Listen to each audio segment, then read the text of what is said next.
Crystalline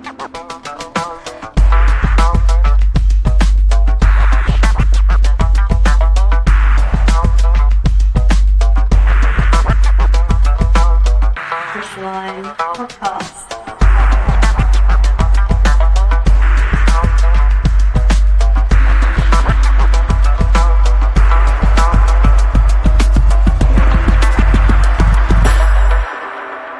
Crystalline Podcast. Conversations to inspire. Hello and welcome to the Crystalline Podcast. Inspirational conversations with extraordinary folk. This week we sat down with Phoenix.Aurelius.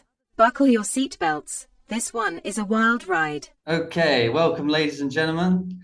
Today we are joined by none other than Phoenix.Aurelius, a modern-day Renaissance man, alchemist, educator, and founder of the Phoenix.Aurelius Research Academy. Phoenix is dedicated to integrating Spagyric alchemy into modern culture, promoting transformation and conscious evolution for both humanity and nature. Through his work, he bridges ancient wisdom with contemporary science, offering insights that inspire personal and collective growth. So, without further ado, Phoenix man, how are you doing? Hey, thank you so much. I'm doing great. How are you today, Joe? Yeah, I'm splendid. Real good. I've been excited to meet you finally. I first heard about you many years ago on Crew 777. All right. And ever since then, I was like, I'd love to chat to him one day, and here we are. Here we are. Yeah, that's awesome. So I thought, first of all, I mean, a lot of people listening probably don't even know, in my audience, don't even know what a spagyric is. So, I mean, they can see it behind you if they're watching, but for those who don't know, just give us a little rundown on what a spagyric is, and then maybe tie it into how your journey began into making them. Sure. Yeah, absolutely. So spagyric is a term that was created by this guy named Paracelsus, who was, if you study modern medicine, they'll tell you that he's kind of the grandfather of modern medicine. He came up with what's called iatrochemistry, which is basically the same exact science that pharmaceutical medicine uses today. It's combining minerals and performing complex kind of chemical processes like esterification and other things. The difference between pharmaceuticals, of course, and Paracelsus' work was that Paracelsus was doing things completely with natural materials, like a single plant source or a single animal source or whatever else, and then being able to come up with various medicines. And so he showed that all of these different types of substances work, and that, you know, in his age, he was healing the most intense types of conditions, syphilis and plague, and, you know, pretty much everything else that that people were dealing with during his time in the 1500s. So fast forward a little bit, and about 150 years after Paracelsus died, we hit the scientific revolution. And what ended up happening was that science started moving in one direction, and it wanted to distance itself from alchemy and all of the pre-scientific type of alchemical terms that had existed. And they kind of threw the baby out with the bathwater there. So alchemy and Spagyria really went underground at that point, and it started to be preserved by the esoteric orders, primarily by the Rosicrucian orders in Germany and in France. And then eventually during the 19th century, occult revival kind of got brought back up again into spheres again of like Amorc, the ancient mystical order Rosicrucis here in the United States, as well as the Kabbalistic order of the Rosy Cross in France. And more people started studying it, so that by 1960, an Austrian fellow moved to the United States named Frater Albertus, and he started the largest alchemy and spagyric school in the world for like at least the last 500 years before him. And that was literally in my backyard. I grew up in Utah, and so Salt Lake City was, you know, not even a 40-minute drive from where I grew up. And there were, unfortunately, the school had closed down 2 years before I started learning, but there were a bunch of students that were around. And of course, I grew up computers and the Yahoo forum groups and stuff. But that was, interestingly enough, one of the groups that was there were a bunch of alchemists from all over the world who'd studied with Albertus and later had studied with a French guy named Jean Dubuis of Le Philosophe de la Nature, or the Philosophers of Nature.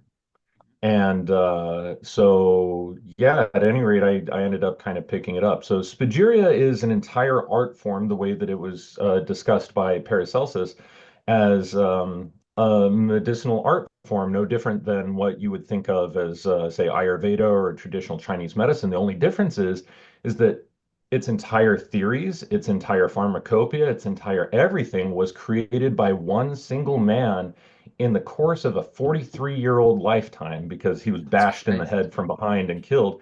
And so the brilliance that came from just one person here was really amazing. But that said, he drew from whatever worked. Okay, so he didn't come up with every idea on his own. He'd oftentimes travel out with the Swiss military to wherever the Vatican would send them, really, at that time. And he would, as part of the Holy Roman Empire and the army there, they would basically go wherever, and he would run into Saracens and Turks and other types of folks who they would perform ablution and wash their hands. And so, in his own surgical practice, that's what Paracelsus would do. And he wrote a book called I always forget my German articles. It's either Die große Wundertei or it's Das große Wundertei.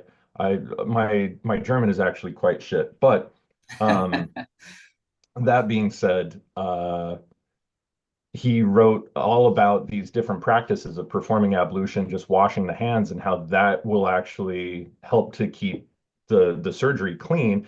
And then don't plaster the wounds, he would say. You know, something simple and common sense to us now. If you plaster the wounds, you're going to trap bacteria and stuff in. But in a Mm. pre-scientific time, no microscopy available, they didn't know about bacteria or these invisible nasties. But Paracelsus would recognize, like, hey, in the Far East, they don't do that. And their wounds heal and it turns into scar tissue and then they can use it and it's just fine. So he just advocated keeping wounds clean, for instance.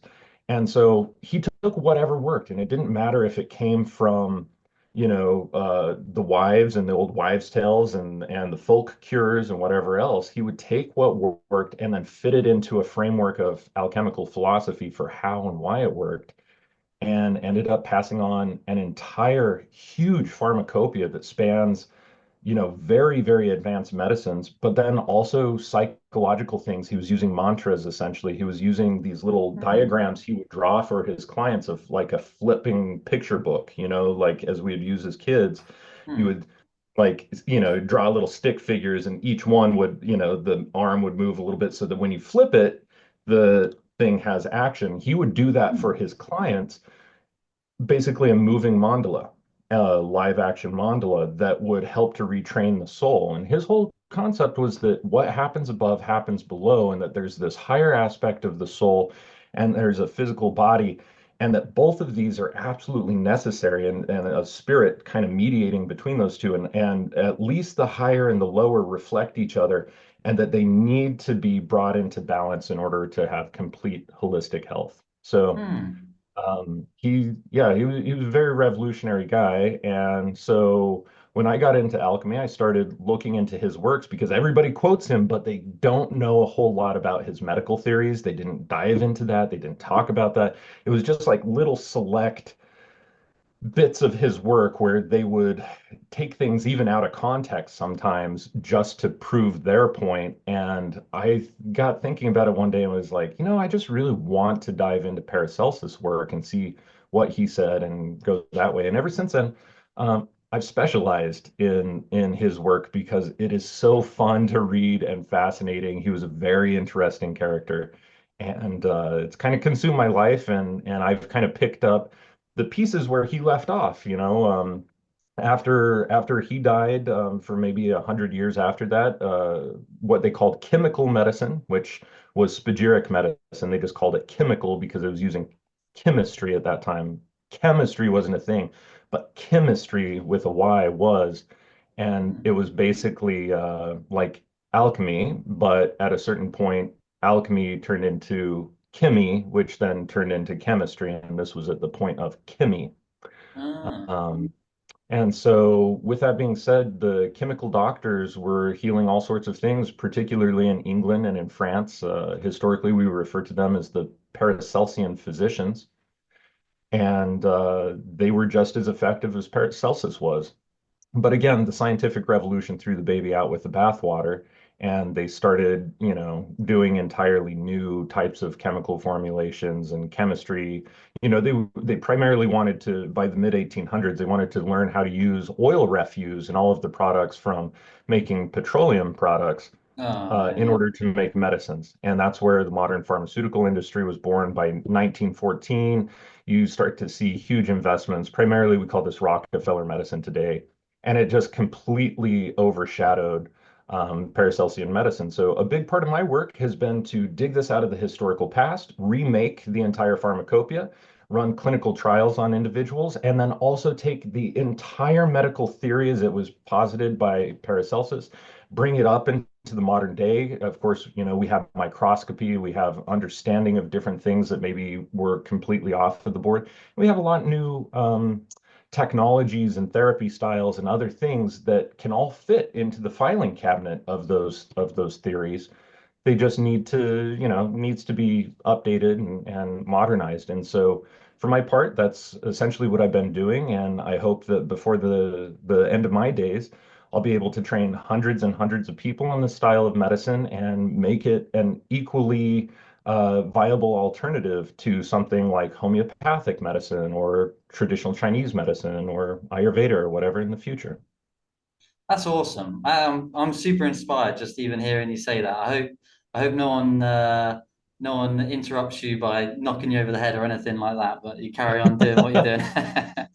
Yeah, me too. Um, Well, these days we got guns, so it's a little bit harder to sneak up right yeah, behind me. you guys do. It's a bit harder over here, Oh, but yeah, touche, touche. Yeah, we're in the Wild West over here, so.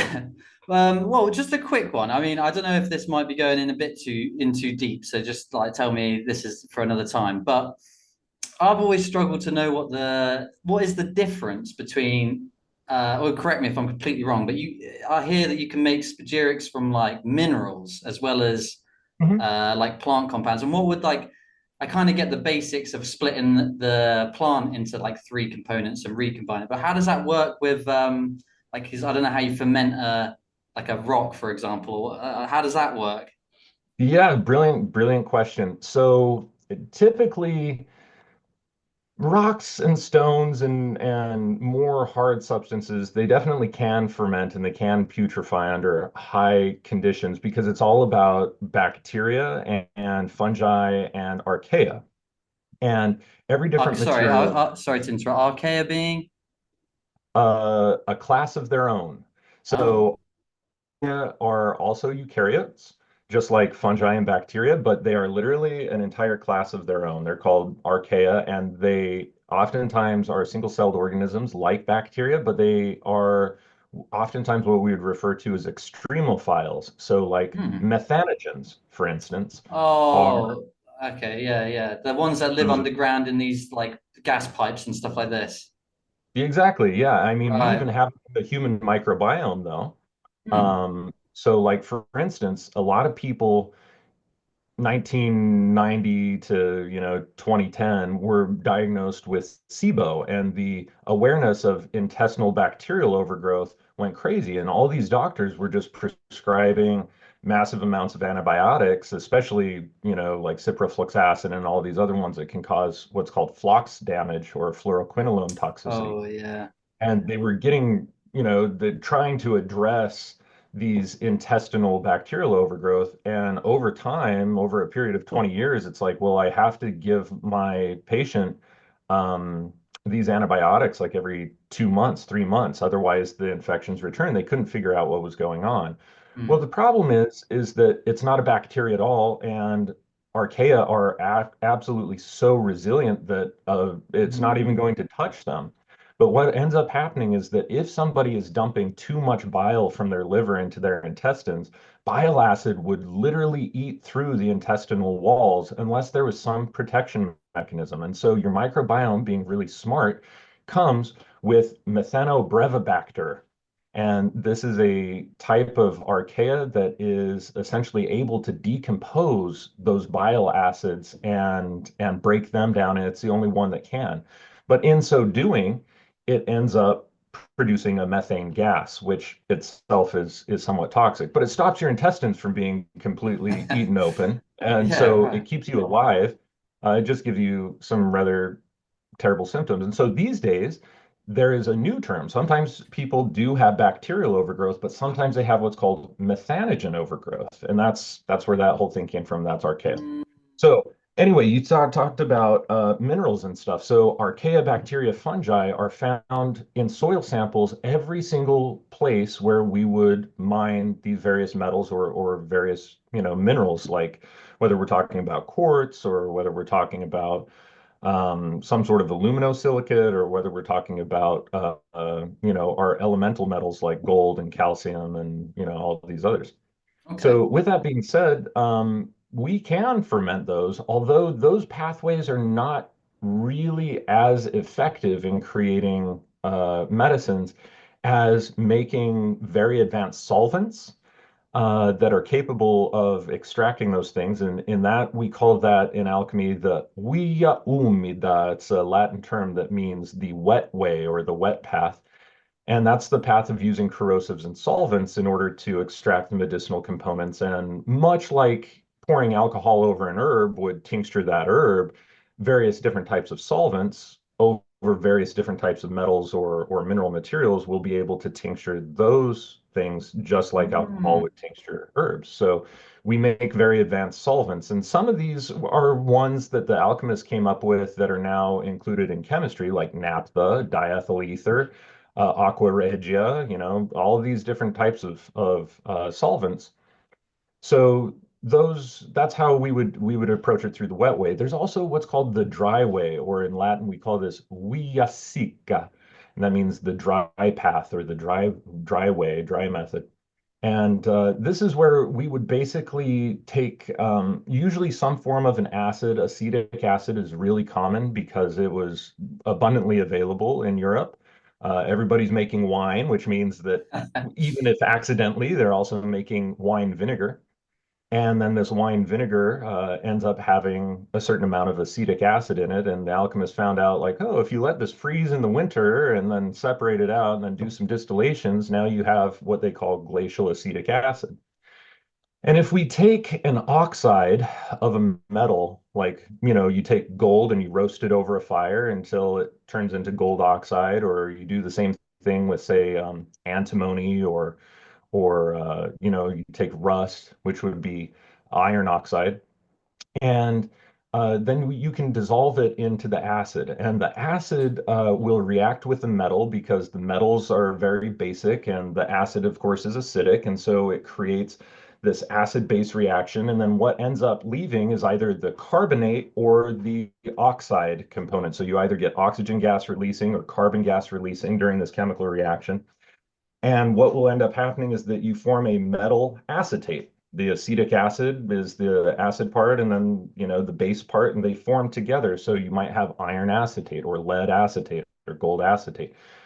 Well, at that point, we can do the same thing that we do in the vegetable realm, which is grow crystals out of it. And mm. so you dissolve it in this solution, apply heat, gently decrease the volume of the solution, and all those minerals that are dissolved in there have to go somewhere. And so what they do is they begin to precipitate out a little seed crystal, and then around that seed crystal, more seed crystals covalently form around it, and it just turns into a big crystalline mass. And once we have that crystalline mass, then we can dry it out, stick it in a flask, and apply heat, depending on the metal, anywhere between 500 to 900 degrees Celsius.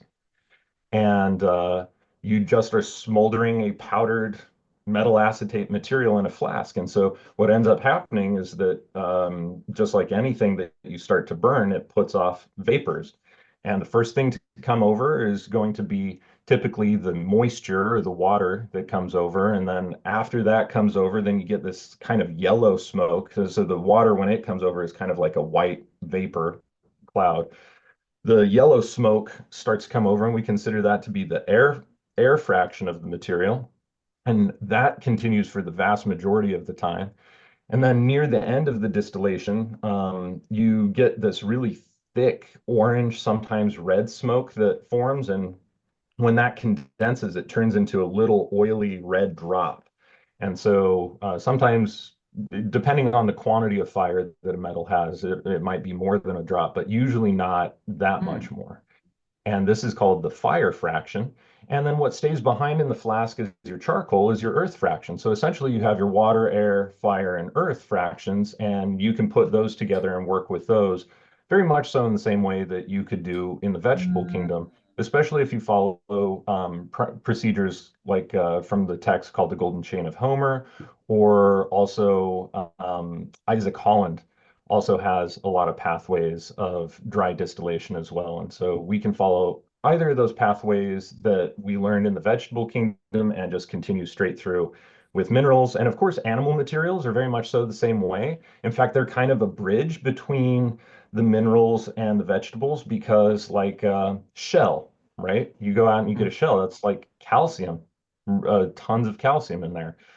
Hair, tons of silica in there, right? So all these different types of animal materials really help us to bridge the gaps between the herbs and the metals. And so traditionally there's kind of like a working order that we train somebody in the laboratory so that they go from very safe materials that train their hand and they master the procedures so that by the time they get up to these things, they're working with much higher temperatures and much more corrosive metals and all these other things that they have a sense of safety and understand the inner workings of the laboratory work so that they can keep themselves as safe as possible. Hmm. Well, that's very interesting. Thanks for that. Yeah, I've always been curious, and I could never really find much about it without yeah, getting taken too many directions. So Totally. one thing your assistant told me is that you guys are having a bit of a shift at the moment. Are you Yes. switching up locations? I mean, that can't be easy moving a whole laboratory's worth of stuff. I'm sure some of these things require large vats to produce. Yeah, that's exactly right. And yeah, so we moved completely off grid in the middle of a forest. Like, in order for us to even get to a place, I think it's 35 miles to the nearest town where we can do any sort of shopping and buy groceries and things like that. So we're very, very deep in the forest and completely off grid. And yeah, we moved out here. And when we did that, we didn't actually know if we would be able to even take and open up the apothecary when we got here. We were like, it could be a long time before we do that. I may need to build another building or do this or do that. So as it stands right now, we were able to fit the entire apothecary in here. And when along this whole wall that I'm sitting along right now, we've got all of our shipping and other fulfillment. I'm still doing IDF work and other things like that. But yeah, we didn't really know what we would be able to do. And fortunately, I have so many skill sets that I can pivot in any which direction and still continue my work at large. It's just that I end up focusing on kind of one particular aspect of it. So that's where we're at right now, is that I've got to build a laboratory. It's probably going to cost us about 75 grand, minimally, to build that out. And so we're just kind of raising some money and thinking about different ways that we can shake things up and make things a little bit more fun and interesting for people, and also make things a little bit easier over here. Part of the last 5 years of my work has been standardizing the laboratory methods in order to make various different herbal items of pharmacopoeia in Spagyria, because there's been absolutely no clinical research on this ever. And there's never, ever, for any alchemical medicine or spagyric medicine, there's never been a standard method of production. And so one of the things that we've been doing is running clinical experiments over here and running many, many laboratory split tests to determine what is the best way to be able to create these various different products. And for the first time in history, being able to create a standard that new students would be able to learn and rely on in order to make professional grade spagyric tinctures, basically right out of the gate from, once they depart from the educational facility, they would know exactly how to go about doing this in their own facilities. That's awesome. Your website is just when you look at what you've accomplished and what you do, it's mind blowing. And I'm sure the book you're writing, I have no idea what it's about, but I'm sure it's going to be insane. What kind of direction are you going on that? Is it more about yeah? Tell me what's that all about then? Yeah, thank you. So, yeah, realistically, that book is all about what I've learned over the last 5 years, and it's going to be the main book that will publish all of the standards for how to be able to Uh-huh. create these. Now, we tested over the past 5 years over 500 different herbs and created a standard of these herbs. This goes from everything from like, English, Irish, folk medicine herbs to, and Scottish, of course, we could just say British Isles and Ireland. Um, it also goes to a lot of traditional European herbs, definitely some Unani medicine and Far Eastern medicine, a lot of Ayurvedic herbs, and a lot of traditional Chinese medicine herbs. So I kind of took from all different pharmacopoeias their herbs and their medicines, and then prepared them spagyrically, just as a simple spagyric tincture, and then basically did all of the work to split test and to standardize which are the best ones and which are the most efficacious and which ones um, lend themselves to that item of pharmacopoeia really well versus maybe a different method of preparation. And so by the time we finished, I landed on about 350 different herbs that we're planning on publishing. I may pare that down to maybe 300 herbs. But yeah, that book will have a monograph of each of the herbs that I have created that talk about its uses. It will also have every single one of the methods of that we use to create modern spagyric tinctures, Hmm. and why you would want to use one particular method versus another for some of the different herbs. And then it will also talk about the very particular ratios of alcohol to dried herbal material and whether it should be freeze dried or standard dried in a dehydrator, or different types of things like that in order to create the greatest medicinal virtue. So So I'm excited for it because it's like the first time in the many thousands of years history of alchemy that anything like this has ever been attempted. so this is like a modern day encyclopedia, Spagyria almost. Yeah, at least for this first item of pharmacopoeia. Well, there's two items of pharmacopoeia. There's called spagyric elixirs and spagyric tinctures that will both be in there. And realistically, the truth is that even though I've been split testing these things for like 20 years, but professionally doing it under extreme scientific guidelines for the last 5 years, like since 2019 at any rate, so almost 6 years now. Um, and there's still so much more that we need to find. Like, we don't have a complete understanding in today's biochemistry of all of the different chemical constituents and how they react with one another, or when we use a particular solvent, like, say, ethyl acetate versus 95% alcohol, exactly what the difference is in the final product. Like, our chemical and biochemical in particular understanding is just real shit. So Hmm. one of the things that we have to do is we have to utilize different types of ways of understanding these things that are more perennial. And part of that comes down to understanding the biocharacteristic uh, components to these herbs, like what are their flavors? What is their pre-digestive flavor? What is their post-digestive flavor? What is the action that they have? What, say, in Chinese medicine, what meridians of the body, or in Ayurveda, what nadis do they open up? And how do they work with various subtle energy channels of the body, if at all? And diagramming a lot of those things out. And that's just for literally the two simplest items of spagyric pharmacopoeia that people can make. See, I myself can make probably 80 different items of pharmacopoeia from just a single herb, and that's just Well, within the herbal realm. That's not even going on to the mineral medicines and the metallic medicines, which I have chosen to leave for later research down the road, primarily just because we're going to get a lot of backflack from that. Mm. Herbs are something that, as long as you have a COA that shows that they don't have heavy metals and that they're generally recognized as safe or whatever else, governmental organizations like the FDA and other folks are not going to, play Maxwell's silver hammer and come down on our head. But a lot of other folks might, if we start utilizing metals or other minerals, there's going to be a lot more Yeah, yeah. controversy about toxicities and a number of other things. And the standards for making those things are also, they're going to take a lot longer to develop. So it seemed like because spagyric tinctures and elixirs are so available, and most people, if they wanted to get into alchemy, that's kind of the entry point.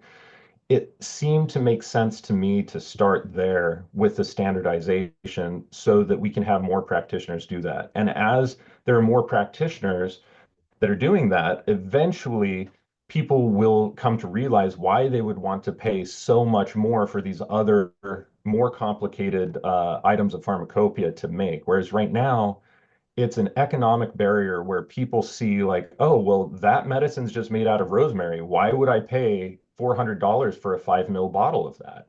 And it's like, well, because one drop of that is going to heal your circulatory issues and you have terrible circulatory issues. It's like that type of potency to it. Because in Spagyria, everything matches the causation of the disease.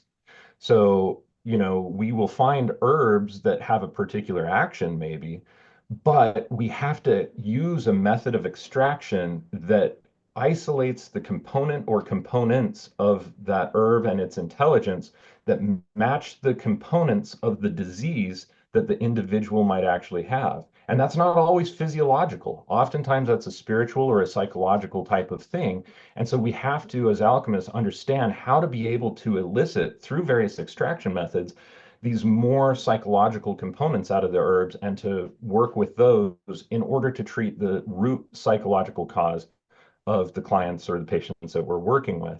And the same thing applies spiritually as well. And every different plant contains a soul, a spirit, and a body, and they all have these multi-dimensional intelligences within them. And so we have to understand, not only the etiology and the root cause of that etiology of the individual or the client, but also how to be able to match that with a proper medicine that's going to approach that disease on the level of its origin. Would you say this book is going to be more geared towards people that are already like practitioners or down that kind of road already, or would it have a sort of, if you have no idea anything about it, you want to learn about it, would it give you some idea as well, or is it beyond their scope? So I think that I'm writing this for completely brand new practitioners and Oh, okay. students. This is primarily going to be the thing. When people have already learned from another practitioner or they've already had a practice for 10 years, they'll probably pick up this book and be like, oh, well, that's really fascinating and that's cool. And maybe they'll adopt some of my stuff, and maybe they won't. But one thing that I know is that um, I have been a practitioner for over 20 years, and when other people publish books, I'll read them and I'll be inspired by them and maybe incorporate things into my work, but I don't do it exactly the same way that they do it. I think that that's probably going to be the same thing when people who have already been practitioners read my book, is that it may serve as points of inspiration, or, undoubtedly, I've worked with more herbs than any other alchemist that I've ever talked to on this planet. I've never talked to anybody who's ever worked with more herbs in the same capacity that I have. Um, and that's because I run a research academy and I'm paid to do that. Most people have to do this out of pocket, right? So I have a different setup and a different privilege in that regard. But with that being said, they may end up taking some of the herbs that they've never worked with and using my standard as a platform. But for the most part, I think that this will be for primarily it's for people that I'm training in the entire system of medicine. that we're creating. We've chosen to call that Aurelian medicine, just simply because if we were to call it Paracelsian medicine, it wouldn't really be true because Paracelsus didn't have red light therapy when he was a kid, or when he was growing up and doing his thing. He didn't have like hundreds of different types of therapies, terms, even chemical names, any of these other different types of things. So even though everything that I've done is completely rooted in Paracelsian philosophy, there are enough changes and upgrades and new materials, new pharmacopoeia, even new all sorts of things that to call it strictly Paracelsian would be a misnomer. And so we've decided to just call it Aurelian medicine. And along with that, the whole method of standardization for so that we can train other people how to do this and it doesn't just, die with me. Hmm. Um, all of those types of things are the things that need to be created. And yeah, keeps me really, really busy. I can imagine. Yeah, I think yeah, definitely own that. Like you tip your hat to who passed on the knowledge to you, but I think yeah, calling it that is a lot more fitting. When can we expect this, or is it up in the air a bit? Well, yeah, it is up in the air a bit. There's a number of different types of things. So, like for instance, even just sitting at the computer right now, I think I'm being exposed to something like 30 to 45 voltmeters of electrical radiation at the present Mm. moment. And there's a bunch of things that I need to do in order to figure out exactly how to ground everything here without creating grounding loops and other things before I feel comfortable spending too much time at the computer. Yep. But yeah, this will be a relatively thick book. Just the monographs alone are enormous. I started it a year and a half ago, and I've got probably 7 to 10% of it completely written out. Um, and then I have raw data that needs to be gone through and sorted out and compiled that will comprise like another 50% of it. And then I still have some other work that needs to happen. So it could still take quite a while, another year or 2 years. And it really just depends because if I have to focus my time making medicines, running my whole team, Building a you new know, lab. we're building a new lab, exactly. We're building a guest house right now, starting a big farm, operating my tractors, doing all the things that living off grid also entails. I don't have the ability to just sit here and focus into that. Now, if anybody listening is like, "Hey, I've got more money than I know what to do with, and fee, you need a tractor and somebody to run it, no worries. Here's $100,000. You just pay for them to do it, and you focus on that damn book, buddy." I would do that immediately. I just don't have the luxury at the present moment of inordinate amounts of funding to be able to fund all of those projects so that I can focus on it.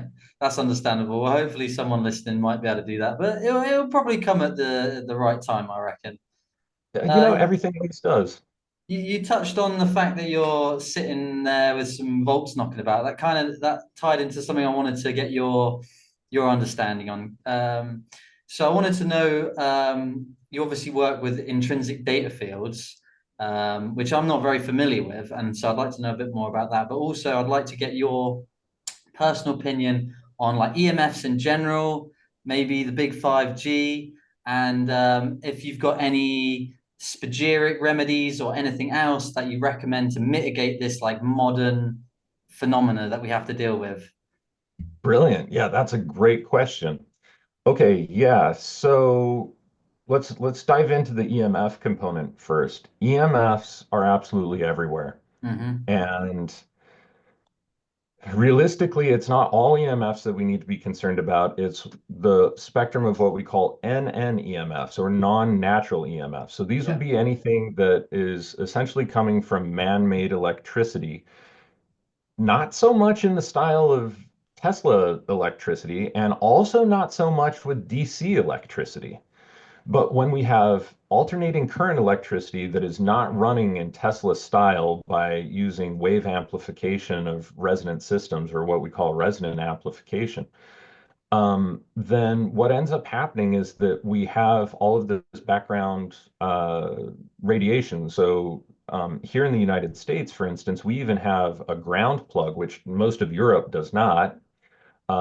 We have a ground plug on a lot of our electronics and that can help to decrease some of the frequency that's coming through. But through all of the lines in the home, you're putting out an enormous amount of radiation. In fact, if I just grab my tri-field meter here, this is called a TF2, and Mm-hmm. like background right now, I'm at about 11 voltmeters at head height. But if I get towards the wall back here, you guys can't see this, I'm closer to about 200 voltmeters, where the electrical lines, the copper wiring, actually runs through the walls.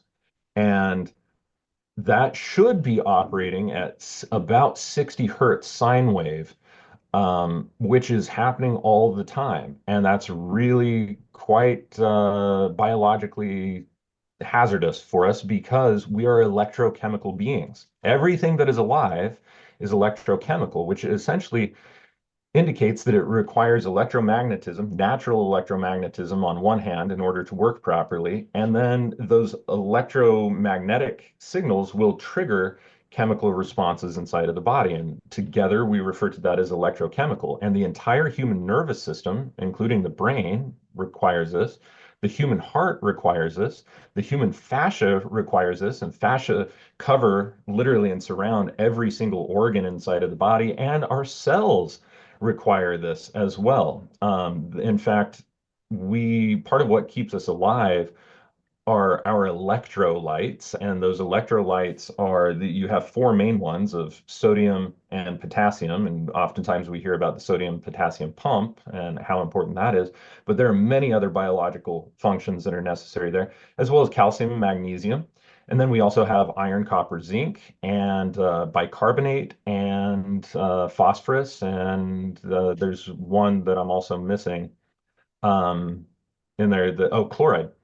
And so all of these things are necessary in perfect balance to keep the electromagnetism and the electrochemical connections in our body flowing. When we're exposed to non-natural EMFs of any sort, whether this is holding a cell phone, which is about the worst thing you could possibly do in your life, or even being in proximity to a computer like this, or receiving the frequency of lights, especially from LED lights, you're exposing yourself to all different forms of non-natural EMFs that alter your biology in ways that you wouldn't even know. And it's very, very important to protect ourselves from these as much as possible. Getting rid of all fluorescent lights, getting rid of all LED lights is probably the most important thing that you could do. LED lights, for one, they flash, I forget how many times per second, but I want to say it's over like 3,000 times a minute that they're strobing, but it's happening so fast you can't see it with the naked eye. You have to put it on video and put it down. And so you're constantly getting this crazy strobe effect. Plus, they have way too much blue light spectrum, so they're pulsing blue light to you all day long. And in addition to that, it's off of AC energy. So the AC spectrum of light with tons of blue light and then this pulsing, which is a hertz frequency, ends up completely fucking you up, like destroying destroying your entire HPA axis, which is the hypothalamus pituitary axis. This is where pretty much all of your hormones get generated, is in that axis, including, adrenaline and epinephrine, and pretty much every, even your gastric types of hormones are produced as a result of the electrochemical signal that happens through this HPA axis. And so these types of things are destroying people. And then you start talking about wireless radiation. Almost every person's router is broadcasting both at 2.4 gigahertz as well as 5 gigahertz. And so it's dual band. And most people don't have a router where they're able to tune down how much radiation is being pumped out by that. And so they're typically pinging about 10 times per second, or 10 hertz. So if you have high pulse, 2.4 gigahertz frequency pulsing 10 times a second through your body, obviously your cells, every different part of your body is going to get cooked by that. And when we do this, electricity and electromagnetism end up really messing with our cellular calcium levels, and this can happen not only with cells from, say, like your liver or gallbladder or heart, but also with your neurons, and that really becomes a big deal because when you get what's called calcium ion flux occurring in your neurons, this creates massive neurological inflammation. And this can create pain, autism, ADHD, all sorts of things. And this is where like Wi-Fi actually dissolves the blood-brain barrier. It's just creating neurological inflammation so that the barrier is not very barrier-ish. There's big holes in it. So all sorts of toxins can get up into the brain. So there's that. And of course, you mentioned 5G, and 5G is just a form of microwave radiation. And so, stick your hand in the microwave and turn it on and see what happens to your hand. The exact same thing is happening to you all the time, anytime that you're near 5G. But it's also true with 4G, 3G, LTE. Anytime that we are passing a micronizing or microwave radiation through the body, they say, oh, yeah, the body isn't really that affected by it, but the studies say entirely different. And any preliminary studies that they had before were funded by the same companies that were selling the technology. So, of course, they're not going to How be very thorough. convenient. How convenient. Exactly. Third-party studies, on the other hand, show no, it's actually quite dangerous. And the only reason why that is not more known is that the exact same companies that are responsible for developing the technologies are the exact same investors that are investing in the pharmaceutical companies that also own the media companies that also own, and it's a cascade, and they're just parroting whatever narrative that they want. You can see this on news channels where it's the exact same script over and over and over, and they just basically brainwash people to believe whatever narrative they want. And unfortunately, we feel over here within Aurelian medicine, we feel that most people are what we refer to as retardation from xenotoxins, which essentially means that we are all mentally slowed down massively Mhm. by the amount of foreign toxicities that are in our bodies, and specifically inside of our neurology, including micro and nanoplastics, including dioxins, including heavy metal toxicities, and a number of other things. And so people are not very swift, smart, or put two and two together much these days. And we are so much slower and so much more mentally unprepared to just think about information in any critical capacity than we were 2, 3, 4, and especially 5 and more generations ago. And in fact, if you have your great great grandparents' journal, just read it. Read how they can create 12 different thoughts in a single sentence, separated maybe by commas or maybe a colon or a semicolon. But there's huge amounts of thoughts in a single sentence, and the amount of information they have in those sentences, and of course those sentences may be 4, 5, 6, 7 lines long, look more like what we're used to as a paragraph. But that's one sentence, and in their paragraphs, they might have 6 or 7 of those sentences. And if you just pick up any book written from maybe the 1800s and read it, you'll see exactly what I mean. Same language, but much larger vocabulary, Yeah. much more capacity to keep thoughts clear and concise in a person's head. Most people have lost that entirely and it's not just because we're being fed information in a different way. It's also because we're literally completely toxic from a neurological perspective, and we've lost a huge amount of that capacity. Oh, and about, 1/3 of our society now is having some form of neurodivergent kind of crisis, whether that's autism, ADD, ADHD, or Yeah. non-neurotypical type of things. And so a lot of that is also xenotoxic. And as a society, we're not doing so well in this regard. If I had to give us a grade, we're maybe a D plus in Yeah. American grade. We're barely passing.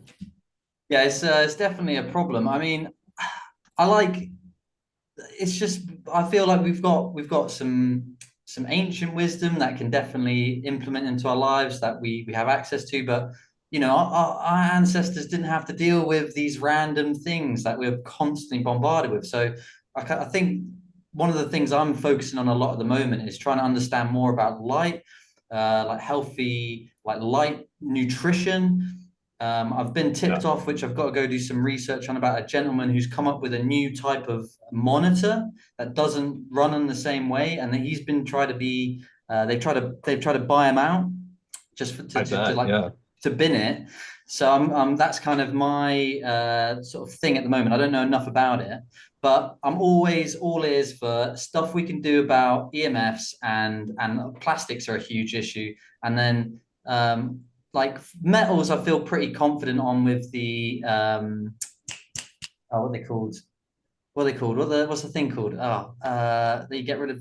What's the thing you get rid of metals? Zeolite. Yeah, the zeolite's helping with that. But the plastics, the glyphosate, and the EMFs, they're like the three, and the light stuff. But yeah, they're the three that I'm like, how do we get rid of these? Like, what are who are the biggest brains working this out?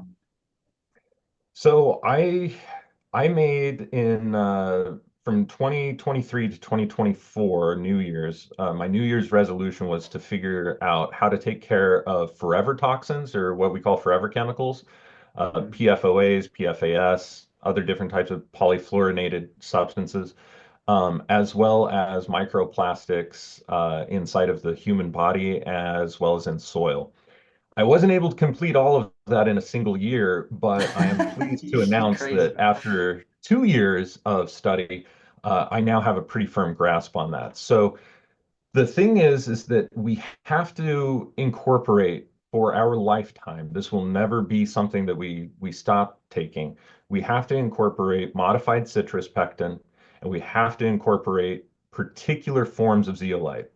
Absolutely no nano zeolite, because nano zeolite is too dangerous and it will always put aluminum into the body.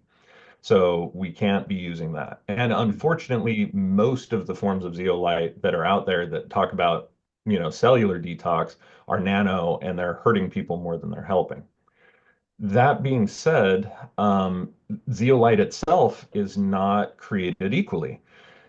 Zeolite is an aluminosilicate, and what that means is that if there's more aluminum than silicate in that aluminosilicate, then aluminum ions are likely to shave off in the digestive process, and that's going to deposit more aluminum into the body than get aluminum out of the body. So we have to use aluminosilicates that have a much higher percentage of silica to aluminum, that will bind to the aluminum, keep it constantly stable, no matter how many silica ions are really shaved off. And if the silica ions are shaved off, that's even better, because those are going to bind to aluminum and to other metals inside of the system, just like silicic acid does when we drink a horsetail tea. So these types of things are really, really important, and not just those two binders. Depending on what other environmental exposures people have, or are regularly prepared, regularly exposed to, what we need to do is we need to take a look at a huge list of potential binders that are going to help with those things. And we need to be able to get people's primary four, is what we call them, electrolytes, into healthy balance. And this is going to be not only in terms of their levels, but in terms of their ratios to each other. And those deal with sodium, potassium, magnesium, and calcium primarily. If we have these, and if we have a decent amount of selenium that keep the glutathione pathways open, if we keep our colons open, our livers open, our kidneys open, and our spleen or lymphatic system open, then those are the major detoxification channels in the body, from an organic level and a tissue level all the way down to the cellular level. And we can, using binders and optimizing our health, overcome a lot of the toxins that we are exposed to in a single day. And with the concept that, you always need to be able to eliminate more toxins than the toxic load that you're going to take on provides you with. So if you can handle 4 toxins and you're exposed to 3, no worries. You're good. You can get rid of those. But if you can handle 4 toxins and you're exposed to 5, now you're starting to take on a toxic load.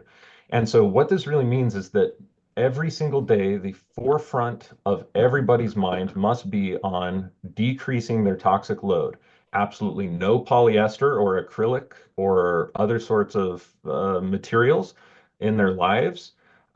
especially as their clothing and especially as underwear, right? If you're wearing fake clothing, that's a big one. If you're wearing or utilizing any sort of cosmetic that has plastic toxins, dioxins, forever chemicals, etc., anything you put on your body, whether it's your clothes or whether it's a cosmetic or a perfume or any of these things, whatever you put on your skin ends up in the bloodstream, period. There's no exceptions that I know of to that. So if you're, consuming shit things, you kind of have to stop doing that.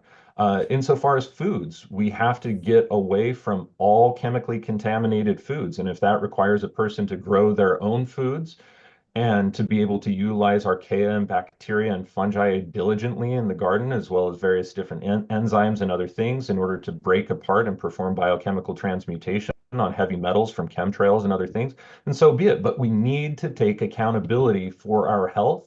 And we live in the most toxic time imaginable, and it takes an inordinate amount of energy for people to be able to do that, and sometimes income as well. And not everybody is in a financial place where they would even begin to address these things. But it is a concern because there's, like, for instance, there's so many nanoplastics and toxins in the water just because of people doing their laundry because they haven't gotten rid of their polyester and acrylic clothings and fake clothing. Every time you wash it, what creates a nano or a microplastic is abrasion against plastic. In fact, every time that you eat with plastic silverware or eat out of a polystyrene, a styrofoam container, you're eating so much of that plastic because there's just tiny little abrasions. You'd never be able to see it. It's just going to stick into your food. And over a week to a month, you've just eaten the amount of plastic that's in a credit card. Oh, it's crazy. So, what would you say? So, you mentioned the modified citrus pectin. Yeah. What does Yeah. that do? Sorry, I'm not familiar with that. It's a great binder. So basically, pectin is found in a lot of different fruits, right? Anybody who's made jams and jellies knows quite a bit about using at least like apple pectin for these things. Yeah. But citrus pectin, they basically make it and then modify it. And what ends up happening is that it acts as a selective binder. And it's a really safe selective binder because it's not going to be binding to a lot of other minerals or any of the vitamins and nutrition that we're eating. So it doesn't Oh, so bind to just the protein, toxic stuff. just the toxic stuff. And it's not a full spectrum solution, but it will bind to a decent amount of heavy metals. It will definitely bind to certain nanoplastics and microplastics. And of course, all of that is a partially a molecular thing and partially an ionic charge thing. So it really depends on what plastic we're talking about. Not all plastics are created equally, of course. There are many different forms of plastics, whether we're talking about a bisphenol or whether we're talking about a phthalate or a terephthalate or other things. They have different chemical structures and different ionic charges that require us to employ different strategies to get these things out of the body. But yeah, so there we have to undergo binders. We have to eat clean food. We have to get sunlight every day. We have to stop wearing sunglasses. Yeah. That's killing us. We have to, if we can, try to force our governments to dig out everything that there is about Tesla style electricity and begin utilizing this type of electricity because it's not harmful. And in fact, it's very beneficial not only to ourselves, but also to agriculture as well, and can help us to massively revitalize the soil. And in fact, there are a lot of people doing things that are not as complicated as Tesla's work, but like electroculture, for Mhm. instance, brings a great deal of vitality and pest resistance. Anybody who's played around with that can attest to it. So there are all these like little things that we as individuals need to start doing for ourselves and simultaneously putting immense amount of pressure on legislators and governments to do it. It's like we're not giving you an option. For too long have we sat by and been the effect of the laws that are being made while we have felt disempowered. And we've watched multiple revolutions happen where we sit back so long that we can't take it anymore and it becomes violent. And that is the most ridiculous thing that I've ever seen. In fact, revolutions under a monarchy make sense. Not necessarily constitutional monarchy like the UK, but under like a dictatorial monarchy, that would have made sense. We talk about the revolutions in France, for instance, overthrowing Marie Antoinette and King Louis. Great, cool. We can understand why, because there's just one set of people essentially making laws, and they are doing it primarily just for themselves.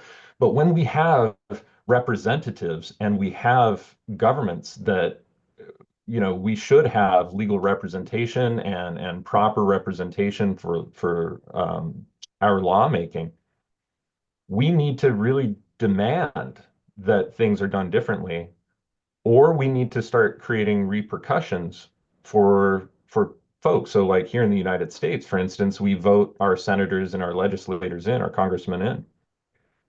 We need to be able to set term limits for them, and we also need to be able to create caveats that if they don't hit a certain level of approval rating for the districts that they are representing, we need to get them out. It doesn't matter if it's halfway in or whatever. If they're just going to be working as part of the corrupt system, we have to get those things out.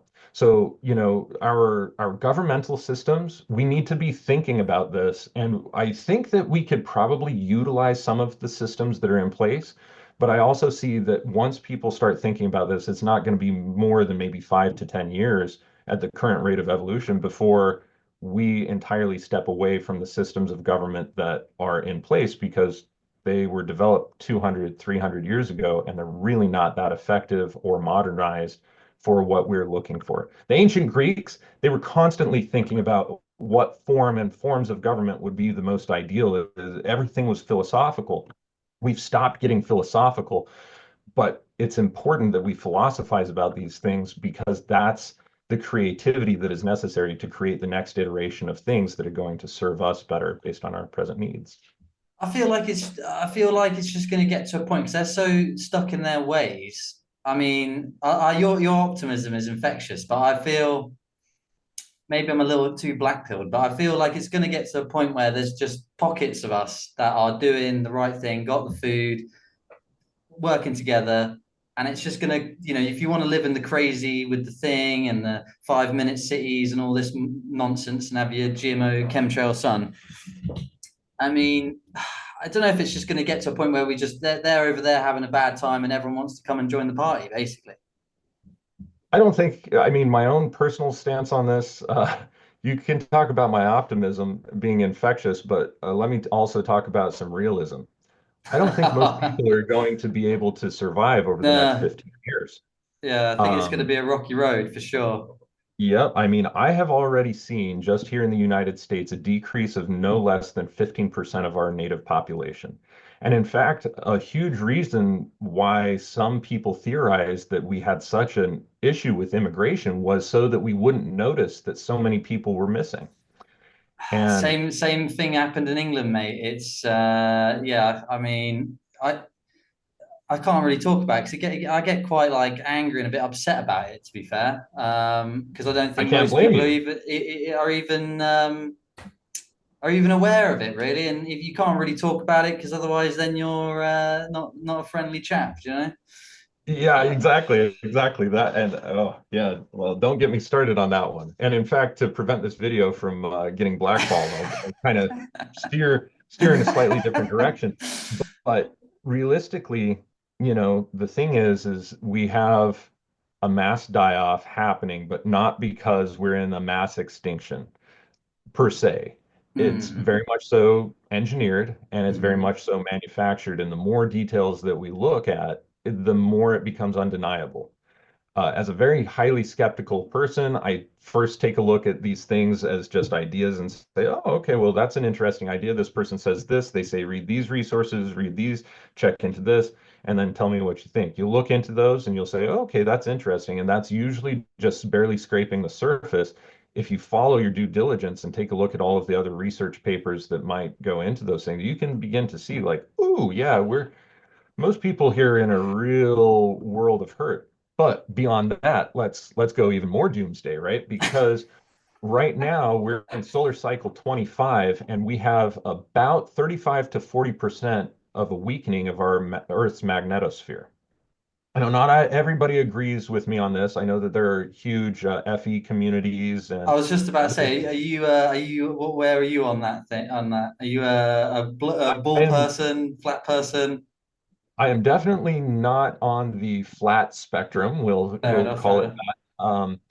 I tend to feel based on the mathematics that I can observe from other astronomical situations, and I can show a precise mathematical model of movement if I use the curvature model.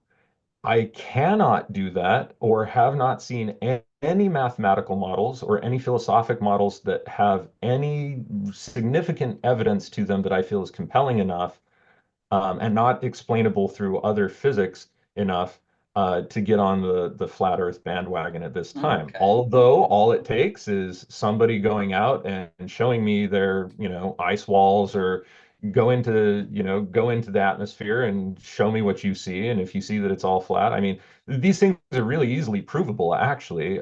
They just haven't been able to do it sufficiently to meet my needs or my system of mathematics. But that being said, The doomsday you were going on about before I interrupted. the magnetosphere issue is a big one because we do know with geological records that about every 12,000 years, the poles begin to create these interesting movements.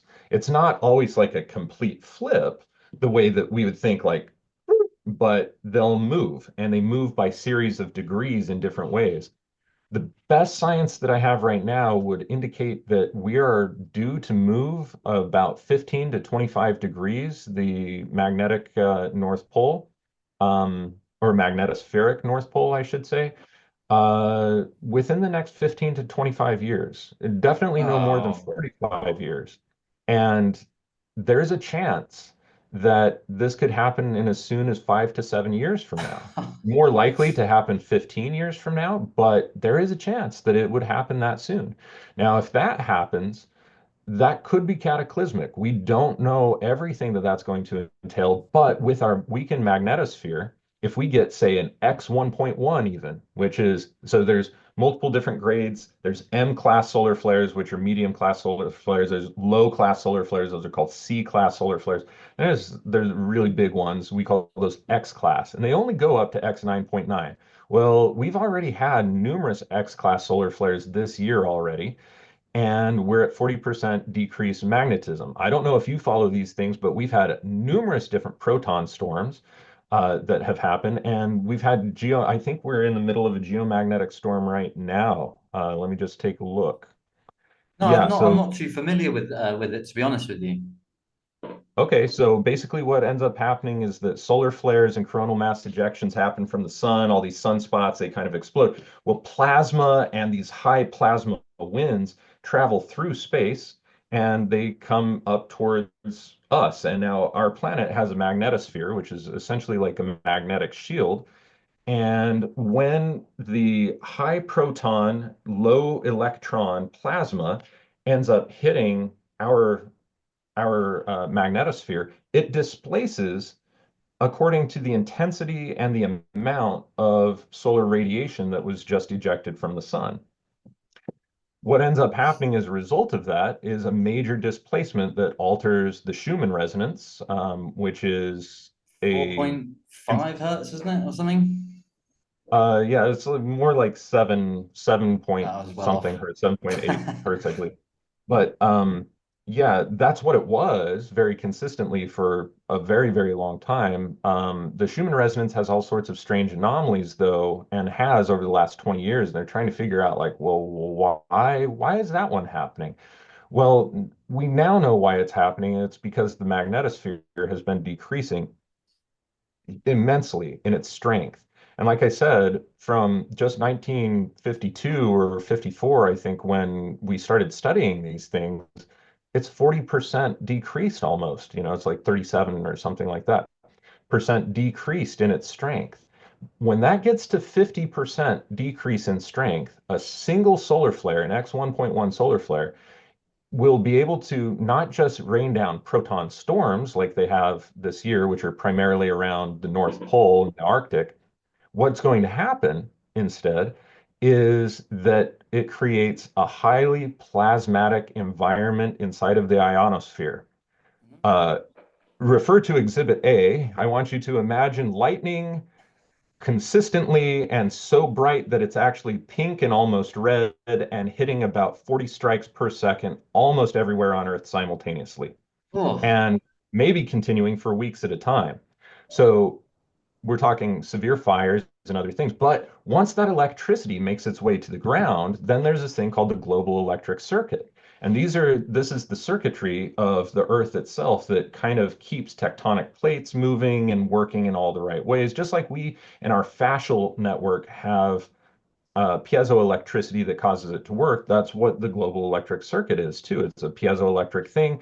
Mechanical manipulation of rocks and minerals actually generate electricity, and this can help to shift and move various tectonic plates and land masses, and also create space for the lymphatic system to flow of the earth, which we would call aquifers, essentially. mm. So, with that being said, as a global electric circuit gets electrified by these events, then we start to see enormous tectonic activity. This could mean a redistribution of the continents the way that we know it, depending on how much electricity is put into the grid. But it could also very much so just look like more earthquakes and more volcanoes. And in fact, we're seeing very direct correlations between the electrification of the global electric circuit with extra protons, which means fewer electrons, and how this is already causing all sorts of things. Like just 2 or 3 weeks ago, there were like 3 or 4 earthquakes. There's one that shook Bangkok, but I think it was actually in Kuala Lumpur, right? Yeah, I was. It hit Burma. I was in Bangkok Here you go. the day before it happened and getting my passport thingamajigged, and then I come down here, and then everyone's like, "Oh, you've been in the earthquake." I was like, "Oh, I missed that. Dodged Yeah. that bullet."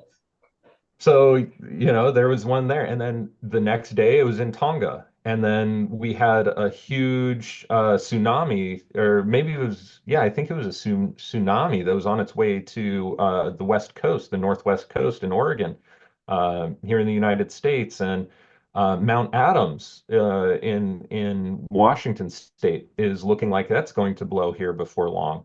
And that will make Mount St. Helens that went off in the 80s look like child's play. And of course, if Yellowstone goes off, Oh that will yeah. make everything look like child's play.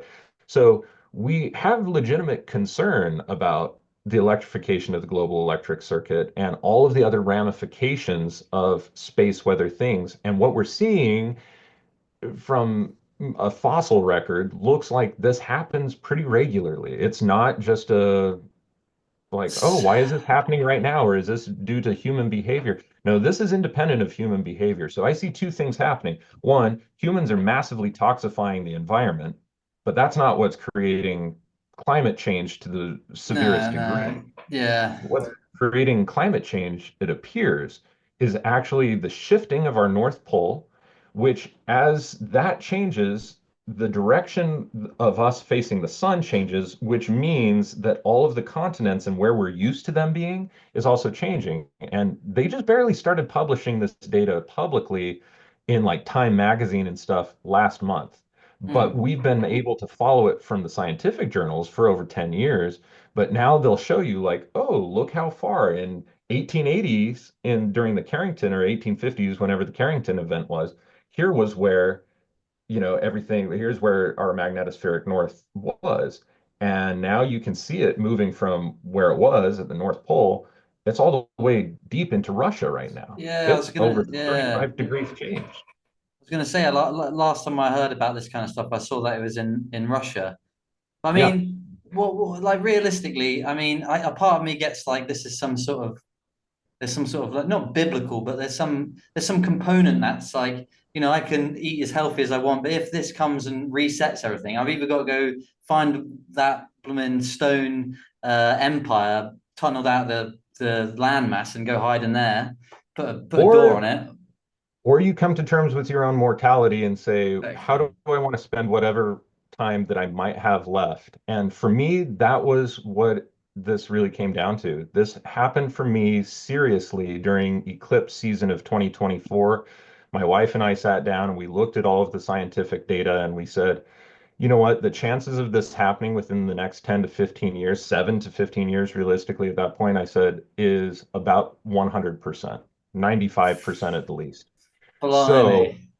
with that being said, am I going to regret it if I live a slower life and enjoy my life and make decisions as if these could be the last few years that are capable of being enjoyed? And the answer was no. Never would I regret living my life in a way that I enjoy more. And so that's what we did. We moved completely off grid, which I've always wanted to do. And I stopped putting it off and saying, oh, next year, next year, next. No, this year, right now. I'm doing it. And I'm just going to enjoy the time that I have left because I don't know what tomorrow brings. And that has brought such an enormous sense of peace to my life. And it's also helped slow down my work a lot. I used to be racing, racing, racing because I only have the course of one human life with possibly some life extension in there um, to really get the work done that I want. And this is a very huge project, completely recapitulating a form of medicine for the human species, right? So for me, this has really helped slow me down and say, there's a good chance there's not even going to be anybody to carry this on. But in the event that there might be, just keep working to the degree that you feel comfortable and satiable with, because these are the things that actually I'm interested in and that bring me a sense of fulfillment and joy anyway. So I wouldn't just stop doing those things. I just do them at a more leisurely pace so that I enjoy what I'm doing and I'm not breaking my neck essentially in trying to get it done. So, Well, Phoenix, I have to say, if that is the case, the fact that you spent this hour with me, it means a lot. yeah, well, you know what? We got to spend time having good conversations with good folks. I think that's what it's all about. And this has been one hell of a good conversation and a really good person. So Thank you very much. I will. You have to let me know when the book's out, and I'll put all the links to everything you do in the show notes, so people can go and learn what you've got on your courses and find out some more. But yeah, thank you so much. thank you. It's been a real pleasure. I really appreciate the opportunity. We'll have to do it again when the book's out as well, I guess. Hey, anytime, brother, anytime. Awesome. Look after yourself. You too, my friend. Blessings.